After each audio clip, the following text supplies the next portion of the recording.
Hello everyone. देखिए friends, कक्षा 10 का सामाजिक विज्ञान का एक पेपर है और यह है मास्टरमाइंड क्वेश्चन बैंक का आदर्श प्रश्न पत्र नंबर 1 है। ये मॉडल पेपर नंबर 1 है। जैसे कि आपको पता है कि 3 घंटे 15 मिनट आपको इस पेपर को सॉल्व करने के लिए मिलेंगे और 70 नंबर का ये पेपर है और इसके कुछ निर्देश है कि 15 मिनट आपको पेपर को पढ़ने के लिए दिए गए अलग से। तो देखिए, शुरू में मिलेंगे आपको ऑब्जेक्टिव क्वेश्चन और कैसे कैसे इसमें ऑब्जेक्टिव क्वेश्चन आ रखे हैं, इसको आप याद कर सकते हैं। और देखिए, जो करेक्ट वाले आंसर हैं हम वही बताएंगे और इनको आप याद कर लेना, क्योंकि बार बार ये रिपीट होते रहते हैं। पहला क्वेश्चन है कि पुनर्जागरण युग का अभ्युदय किस देश में हुआ था? तो वो हुआ था इटली में। याद रखना, इटली में हुआ था। दूसरा क्वेश्चन है कि जापान की सबसे प्राचीन मुद्रित पुस्तक कौन सी थी? जापान की जो सबसे प्राचीन मुद्रित पुस्तक थी वो कौन सी थी? वो थी डायमंड सूत्र। पहला वाला करेक्ट है। तीसरा क्वेश्चन है कि भारतीय राष्ट्रीय कांग्रेस की स्थापना कब हुई थी? याद रखें 1885। बहुत आता है कि भारतीय राष्ट्रीय कांग्रेस की जो स्थापना हुई थी वो 1885 में हुई थी। चौथा क्वेश्चन है कि महामंदी का जो प्रारंभ हुआ था वो किस वर्ष हुआ था? महामंदी कब हुई थी? तो वो हुई थी 1929 में। 1929 में, याद रखना। पांचवा क्वेश्चन क्या है कि बंबई में पहली कपड़ा मिल कब स्थापित की गई थी? कपड़ा मिल जो लगी थी वो लगी थी 1804 में। 1804 में। छठा क्वेश्चन क्या है कि भारत में राष्ट्रीय पिता कहकर किसे संबोधित किया जाता है? तो सब जानते हैं, बच्चा बच्चा जानता है कि महात्मा गांधी को कहते हैं राष्ट्रपिता के नाम से इनको जाना जाता है। और देखिए आगे क्वेश्चन क्या क्या दे रखे हैं इसके अंदर, वो समझिए। सातवां क्वेश्चन है कि भारत में संघीय सरकार को क्या कहते हैं? कहते हैं केंद्र सरकार। किसको कहते हैं? केंद्र सरकार को कहते हैं संघीय सरकार। आठवां क्वेश्चन क्या है कि भारत में पंचायती राज को संवैधानिक स्थिति कब प्रदान की गई थी? भारत में पंचायती राज जो थी उसको संवैधानिक स्थिति कब प्राप्त करी गई थी? तो वो करी थी 1993 में। 1993 में, याद रखना। नवा क्वेश्चन है, उसको समझेंगे धर्मनिरपेक्ष राज्य में क्या होता है? तो सभी धर्मों को जहां पर माना जाता है समान रूप से उसको बोलते हैं धर्मनिरपेक्ष। याद रखना, धर्मनिरपेक्ष का जो मतलब होता है सभी धर्मों को समान समझना होता है। ओके। 10वां क्वेश्चन क्या है वो समझे। 10वां क्वेश्चन दे रखा है इसमें। देखिए देखिए 10वां क्वेश्चन क्या दे रखा है उसको समझते हैं। 10वां क्वेश्चन क्या है इसके बारे में जानिए। क्या है 10वां क्वेश्चन कि निम्नलिखित में से राजनीतिक दल का कार्य क्या होता है? तो दल चुनाव लड़ते हैं या फिर दल अलग अलग नीति और कार्यक्रमों को मतदाताओं के समक्ष रखते हैं या फिर दल ही सरकार बनाते हैं और चलाते हैं। और ये उपयुक्त सभी, सारे ही ऑप्शन करेक्ट हैं इसके, तो उपयुक्त सभी हो जाएगा, वही होती है राजनीतिक दल। और 11वां क्वेश्चन क्या है कि अजैविक संसाधन कौन कौन से होते हैं? अजैविक चट्टानें होती हैं, पशु होती हैं, पौधे होती हैं, मछलियां होती हैं। तो अजैविक जो संसाधन है वो है चट्टानें। क्या है? चट्टानें। याद रखें, चट्टानों को कहते हैं अजैविक संसाधन। और नेक्स्ट वाला क्वेश्चन क्या है इसको समझते हैं। देखिए 12वां क्वेश्चन क्या दे रखा है इसमें कि कपास की खेती के लिए सबसे उचित भूमि कौन सी है? जिसमें कपास सबसे ज्यादा होती है काली मिट्टी में। किसमें होती है? काली मिट्टी में कपास सबसे बेस्ट होती है। 13वां क्वेश्चन क्या है सर्वोत्तम किस्म का लौह अयस्क, सबसे अच्छा जो लौह अयस्क है वो कौन सा होता है? वो होता है मैग्नेटाइट। क्या होता है? मैग्नेटाइट होता है। 14वां क्वेश्चन क्या है कि निम्नलिखित में से कौन सा आधारभूत उद्योग है?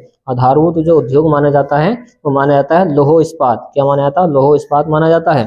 15वां क्वेश्चन क्या है कि निम्नलिखित में से कौन से दूरस्थ स्थित स्थान पूर्व पश्चिमी गलियारों से जुड़े हैं? तो वो जो कौन से जुड़े हैं वो हैं सिलचर और पोरबंदर। सी वाला ऑप्शन करेक्ट है, याद रखना, सिलचर तथा पोरबंदर।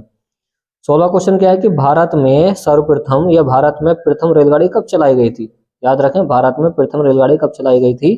तो वो चलाई थी 1853 में। अंग्रेजों ने चलाई थी 1853 में। 17वां क्वेश्चन क्या है कि एक ऐसा संगठन जिसका ध्येय अंतर्राष्ट्रीय व्यापार को उदार बनाना होता है, तो वो क्या कहलाएगा? वो कहलाएगा विश्व व्यापार संगठन। जो विश्व व्यापार संगठन है वो अंतर्राष्ट्रीय व्यापार को बढ़ावा देता है, उदार बनाना करता, मतलब उदार का मतलब होता है बढ़ावा देता है, अच्छा बनाता है। 18वां क्वेश्चन क्या है? 18वां क्वेश्चन क्या है कि तत्काल इलेक्ट्रॉनिक डाक किसके द्वारा भेजी जा सकती है? तो तत्काल जो भेजी जाती है स्पीड से, वो भेजी जाती है इंटरनेट से। इससे इंटरनेट से। और 19वां क्वेश्चन क्या है कि भारत में जीविका का प्रमुख स्रोत कौन सा है? तो भारत में सबसे ज्यादा जीविका चल रही है वो कृषि से चल रही है, क्योंकि अपना देश कृषि प्रधान देश है। क्या है? कृषि प्रधान देश है। और 20वां क्वेश्चन क्या है कि कोपरा के अंतर्गत उपभोक्ता विवादों के निपटारे के लिए स्थापित किया गया, तो जिला मंच भी स्थापित किया गया है, राज्य मंच भी और राष्ट्रीय मंच भी। तो ये सारे के सारे ऑप्शन करेक्ट हैं, इस वजह से ये वाला इसका लगेगा। चलिए नेक्स्ट वाले क्वेश्चन पढ़ते हैं। नेक्स्ट वाले क्वेश्चन क्या दे रखे हैं देखिए। तो इसका आंसर सारे के सारे आप यहाँ पे भी देख सकते हैं आंसर की में। खंड बा में आपको क्या मिला? वर्णनात्मक प्रश्न मिले हैं। तो आपको ये क्वेश्चन आंसर लिखने हैं पेन से। पहला क्वेश्चन है कि नमक सत्याग्रह क्यों प्रारंभ किया गया था? उसका संक्षिप्त विवरण दीजिए। तो नमक सत्याग्रह क्यों चालू हुआ था? या फिर ऐसा मालूम कर सकता कुछ लोग किताबों की सुलभता को लेकर चिंतित क्यों थे। तो अगर आपको ये याद है तो आप लिख सकते हैं, नहीं तो फिर आपको बनाकर लिखना पड़ेगा इसको। चलिए, और क्या इसमें आ रखा है इस मॉडल पेपर में, उसको देखते हैं कौन कौन से क्वेश्चन आ रखे हैं। नेक्स्ट वाला क्वेश्चन है कि उत्तरदायी शासन क्या होता है, इसकी विशेषता बताओ। प्रजातंत्र क्या होता है, या फिर जैव विविधता क्या होती है, इसके बारे में समझाना है। और क्या दे रखा है इसमें, ये सारे के सारे क्वेश्चन दे रखे हैं कि देखिए जल दुर्लभता तो IMP, ये वाला क्वेश्चन आपको जरूर तैयार करना है। क्या कारण है कि बैंक कुछ कर्जदारों को कर्ज देने के लिए तैयार नहीं होते, ये कारण बताने हैं। भारत में विदेशी निवेश को आकर्षित करने के लिए कोई 3 उपाय बताइए, आप ये वाला देख सकते हैं। और जो क्वेश्चन आ रखे हैं इस टाइप के आ रखे हैं कि वर्णनात्मक प्रश्न लिखिए, तो ये 150 वर्ड्स में लिखना लॉन्ग क्वेश्चन है 6 नंबर का। विश्व के महान आर्थिक संकट या आर्थिक मंदी के कारणों तथा परिणामों की विवेचना कीजिए, ये क्वेश्चन है 6 नंबर में, याद रखना। या फिर महामंदी के कारणों की विवेचना कीजिए, वाला कर देना है। सांप्रदायिक की अवधारणा को स्पष्ट कीजिए, सांप्रदायिक क्या होता है इसको, इसके बारे में लिखना है। या फिर ये वाला क्वेश्चन लिख देना है, ये काफी आता है ये वाला क्वेश्चन। ऊर्जा के गैर परंपरागत 4 स्रोतों का वर्णन कीजिए, मोस्ट टाइम पे इसको जरूर तैयार करके जाना आपको।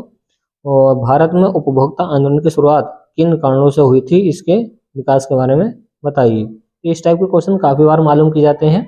और जो नवा क्वेश्चन मिलेगा आपको, मिलेगा मानचित्र से रिलेटेड। देखिए ये मानचित्र है, जैसे इसमें क्वेश्चन दे रखा है कि वह स्थान बता दो यहाँ पर महात्मा गांधी ने वह स्थान जहां महात्मा गांधी ने सविनय अवज्ञा आंदोलन शुरू किया था। तो ये जो क्वेश्चन है पहले आपको याद करने पड़ेंगे, फिर आपको पहचान करनी पड़ेगी। पहले आपको ये क्वेश्चन आंसर याद करने पड़ेंगे, फिर आपको क्या करना पड़ेगा, इसके अंदर नक्शे की पहचान करनी पड़ेगी, कहाँ पर कौन सा काम हुआ था। जैसे कि वह स्थान जहाँ महात्मा गांधी का जन्म हुआ, पोरबंदर गुजरात में, तो गुजरात के कौन से कोने पर बताओ, आपको पहचान करनी पड़ेगी। इस टाइप के क्वेश्चन आते हैं। और एक और आ रखा है इसमें, देखिए 5 का ही है, 5 का है, 10 का हो जाएगा। भारत का कोई एक पतन बंदरगाह जो पश्चिमी तट पर स्थित है, उसको इस वाले चिन्ह से बताओ। ये भी क्या है, मानचित्र कार्य है, ये भी आपको चित्र में निशान लगाना पड़ेगा इसका, कि हीराकुंड बांध को इस वाले चिन्ह से बताइए। तो इस टाइप के क्वेश्चन आते हैं कि डल झील क्या होती है, डल झील को इस वाले निशान से बताओ कहाँ पे पड़ती है। तो इस टाइप के जो क्वेश्चन आते हैं ये आते हैं मानचित्र कार्य में, तो याद रखना फ्रेंड्स। तो इस टाइप का मॉडल पेपर नंबर 1 है। ओके, और अगर आपको नेक्स्ट वाला मॉडल पेपर चाहिए इस क्वेश्चन बैंक का, आप चैनल को सब्सक्राइब कीजिए और मिलते हैं नेक्स्ट वाले पेपर में फ्रेंड्स।